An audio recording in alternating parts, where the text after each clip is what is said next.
As teachers, we gather assessment information about our students' literacy skills from a variety of sources: observation during classroom and functional reading tasks, recreational reading, and formal and informal assessment. We obtain information about our students' reading from parents at home, from other specialists such as O&M specialists, as well as what we observe in the classroom and out in the community. And so we know a lot about the way our students read from what we and others have observed. One type of reading assessment is the basic reading inventory, which has been used by teachers across the country to gain more information about their students' reading performance. The Basic Reading Inventory by Jerry Johns is an individually administered informal reading assessment that was designed to provide information about a student's reading behavior. It was not designed specifically for readers who are visually impaired, but when adapted by providing it in the student's primary learning medium, it can be a tool that can add valuable information about the student's reading skills. We have chosen to illustrate the use of the Basic Reading Inventory with Rhonda, a student who is visually impaired. We chose Rhonda because of her great personality and also because she is a student who struggled to become a reader, first by being taught with print and later with Braille. Dual media readers sometimes present as the most challenging cases to interpret in terms of assessment data.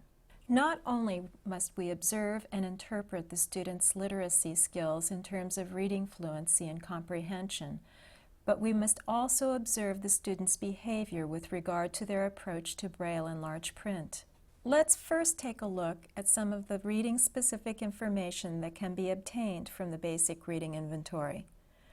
First, we have strategies for word identification, and this is the student's ability to use sight vocabulary, phonic analysis, context cues, and structural analysis to pronounce words. Next, we have analysis of miscues, and these are the types of reading errors that students may make while reading.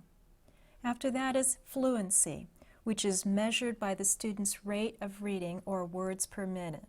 It is also evaluated by the student's ability to read with expression.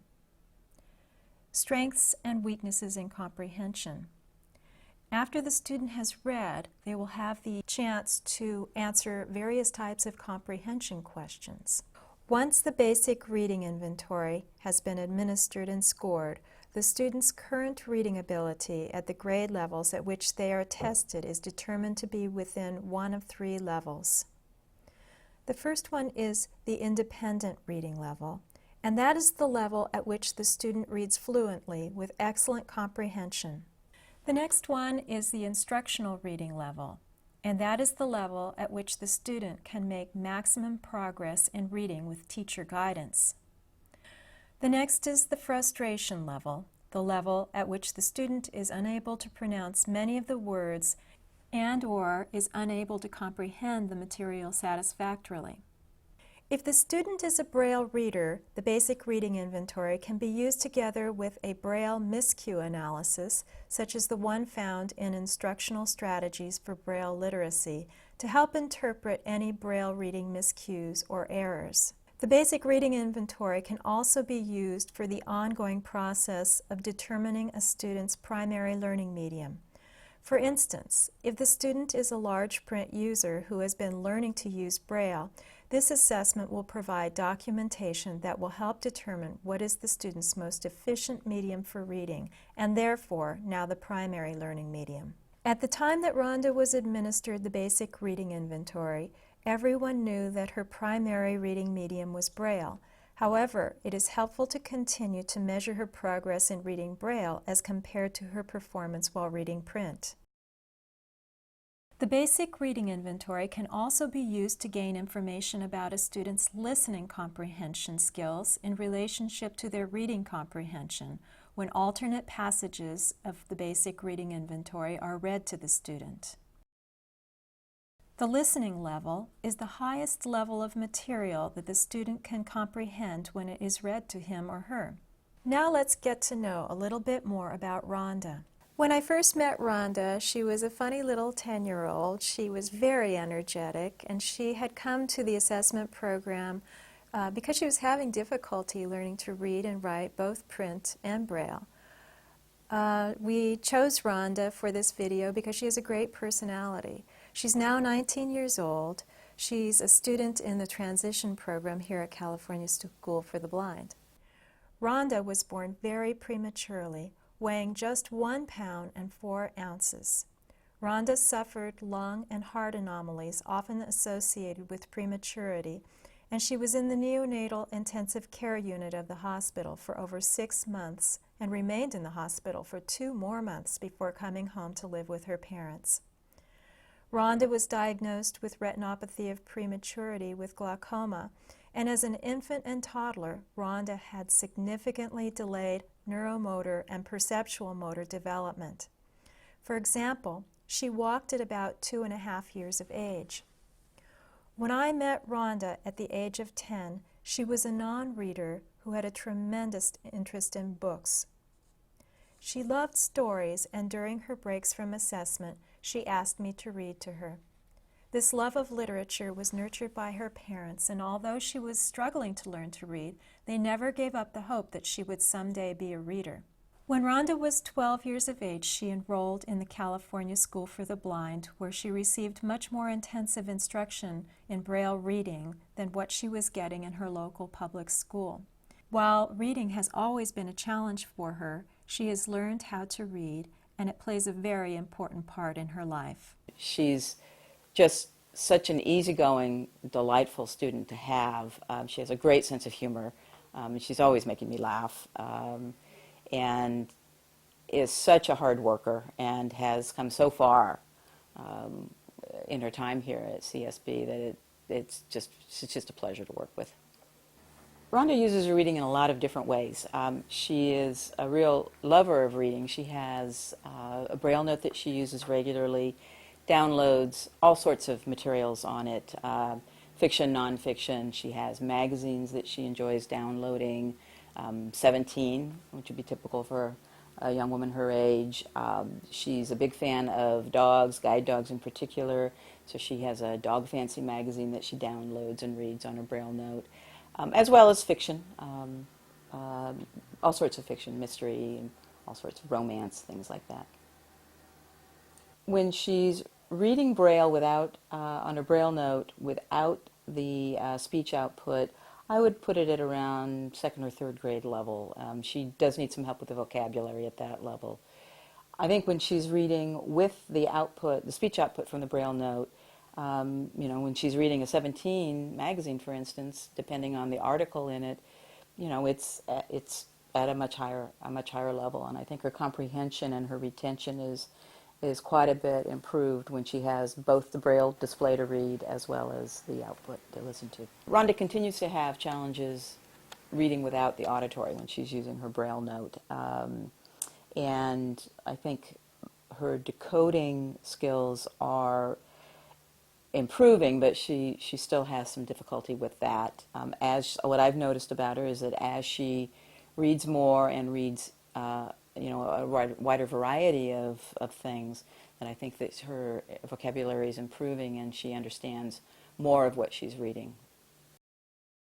Before we begin, let's take a look at the forms we will use. Forms A, B, and C are the oral reading passages with word lists. Form D was designed for silent reading passages. Forms L, N, and LE are longer passages for in-depth assessment of a student's narrative and expository reading. We will be using Form A in print and C in Braille when assessing Rhonda. When administering the basic reading inventory, begin with the graded word lists on a level that is a little bit below the student's reading level. This information can be obtained from student records, observation, or from noting their performance in the classroom. For instance, if you think the student is reading materials that are at about the 2nd grade level, you should begin on the word list at the 1st grade level. While ideally the primary learning medium will have already been established by a learning media assessment, The basic reading inventory can be a helpful tool in determining the primary learning medium when both print and Braille are used. In Rhonda's case, she was primarily using Braille for most reading tasks, but she occasionally used print and had used print for years prior, and so she was tested in both print and Braille. The word lists will determine the approximate level at which the student will begin reading passages, provide information about the student's sight word vocabulary, provide information about the student's decoding strategies, and provide the approximate grade level of the student's word recognition ability. First is with children. A sight word is defined as a word read correctly within 1 second. For students who are visually impaired, it may take longer than 1 second. Remember, this is an informal reading inventory. But if the student reads the word fluently and without too much hesitation, consider it a sight word and leave the line blank. If the student reads it incorrectly, write what they have read in the sight column. And if they sound it out correctly, note that in the analysis column. Now let's watch Rhonda as she reads the word lists. First, you will see her reading the print version of the first grade level word list. The font size is 24 point, which was determined by her last low vision exam. After that, you will see her read an alternate first grade level list in Braille. When you score the word list performance sheet, you will first count blank lines, which indicate sight words. Then you will count correctly analyzed words. You'll add correctly analyzed words to sight words for your total. Look at the chart below to determine the independent, instructional, and frustration levels. Continue administering the word lists until the student has made 7 reading errors. Rhonda's decoding in Braille was only slightly better than in print. However, she read with much greater comfort and ease when reading in Braille. The next step is to administer the reading passages. Begin administering the graded passages at 1 level below the student's highest independent level on the graded word lists. If the student achieves the independent level when reading word lists up through the 2nd grade levels, begin with the 1st grade passage. You will stop administering the passages when the student has reached the frustration level as determined by the number of reading mistakes or miscues. Here is what you need to have ready before the student begins to read the passages: tape recorder and blank tape, a timer, the record sheet, the student passage in the correct reading medium.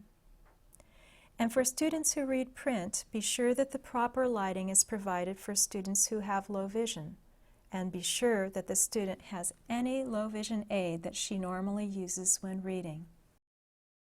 Before the student begins reading, say that you would like them to read a story aloud and that you will ask questions about it afterwards. Tell them that it is quite short and that while they read, if they come to a word that they don't know, to sound it out the best way that they can. If they can't, they should just skip the word and continue to read the rest of the passage. Also, let them know that you are recording while they read so that you can listen to it again if necessary. Begin by asking the student to read the title and to predict what they think the passage will be about. Before the student begins reading, turn on the tape recorder. Set the timer as they start reading. Try not to let them know that they are being timed because this will sometimes influence the way that they read. As they read, record the miscues on the record sheet. But remember that you have recorded it as well if you need to listen to it again. Remove the reading passage and ask the comprehension questions. Write down the responses or underline the correct response if it is given. The response does not have to be exactly the same as what was given if it is a reasonable response and it's correct. You can also use probes such as "tell me more" or "what else?" Continue with subsequent passages until the student is unable to answer at least half the questions or if they make many reading miscues. Now let's watch Rhonda as she reads the 1st grade passages, first in large print and then in Braille. She will answer the comprehension questions after each passage.